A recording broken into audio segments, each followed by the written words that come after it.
काय मग मंडळी, येत आहे का रसपुरी खायला? नमस्कार. तर मी दिव्याच किचन मराठी या माझ्या यूट्यूब चॅनलमध्ये तुमच्या सर्वांचं अगदी मनापासून स्वागत. तर आज आपण पाहणार आहोत आमरस आणि पुरी. चला तर रेसिपीला सुरुवात करूया. तर मंडळी, मी इथे 6 लालबागचा आंबा घेतलेले होते. तर मार्केटमध्ये अजून काही आंबे आलेले नाहीत, परंतु माझ्या मुलीला आंब्याचा रसच खायचा होता, म्हणून आम्ही मार्केटला जाऊन लालबागचा आंबा आणलेला होता. तर थोडासा हा जो आंबा होता तो थोडा आंबटच निघालेला होता.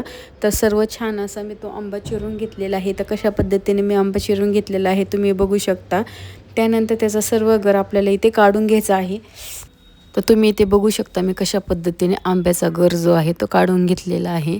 तर इथे मी 6 आंबे घेतलेले होते, तर 3 आंब्याचा गर मी आत्ता सध्या काढलेला आहे आणि तो एका मिक्सरच्या भांड्यामध्ये काढून त्यामध्ये आपल्याला साखर आणि थोडंसं दूध घालायचं आहे. तर मी इथे अर्धा ग्लास दूध घेतलेलं होतं 6 आंब्यासाठी आणि थोडं थोडं करून त्यामध्ये घालणार आहे. आणि साखरचं प्रमाण म्हणताल तर मी इथे 1 ते 1.25 वाटी साखर यामध्ये घालणार आहे, कारण की आंबा थोडंसं चवीला आंबट आहे, त्यामुळे थोडंसं जास्त मी यामध्ये साखर घालणार आहे.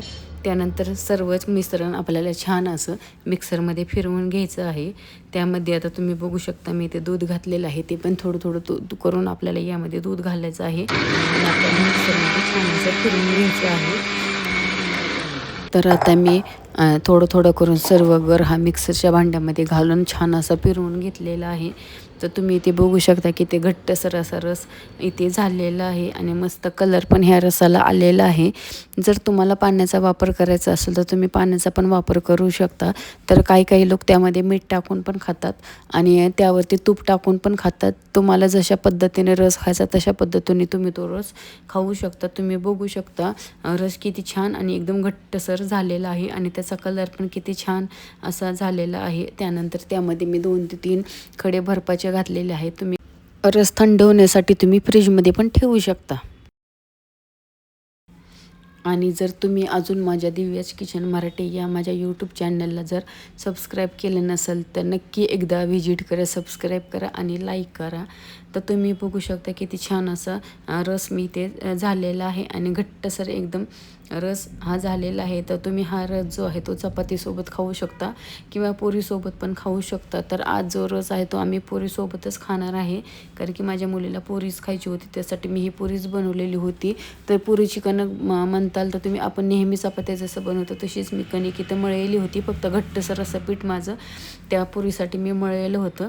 त्यानंतर मी 2 ते 3 पुऱ्या केल्या आणि मस्त अशा त्या तळून घेतल्या. तुम्ही बघू शकता की त्यामध्ये त्या पिठामध्ये फक्त मीठ टाकलेलं होतं आणि थोडंसं तेल घातलेलं होतं. त्या पिठामध्ये काहीच नसताना पण माझ्या पुऱ्या अजिबात तेलकट झालेल्या नव्हत्या, एकदम छान अशा टम्म अशा फुगत होत्या. तर तुम्ही बघू शकता किती छान असा कलर पण माझ्या ह्या पुऱ्यांना आलेला आहे. त्यानंतर अजून एक पुरी जी आहे ते पण मी तुम्हाला इथे तळून दाखवत आहे. त्याला पण छान असा कलर आलेला आहे आणि छान अशी माझी जी पुरी आहे ती फुगलेली आहे. जर तुम्हाला माझा हा व्हिडिओ आवडला असेल तर नक्की कमेंट करायला विसरू नका आणि माझा व्हिडिओ पाहिल्याबद्दल धन्यवाद. तर या तुम्ही सर्वजण रसपुरी खायला. धन्यवाद. माझ्या व्हिडिओ पाहिल्याबद्दल तुमच्या सर्वांचे अगदी मनापासून आभार.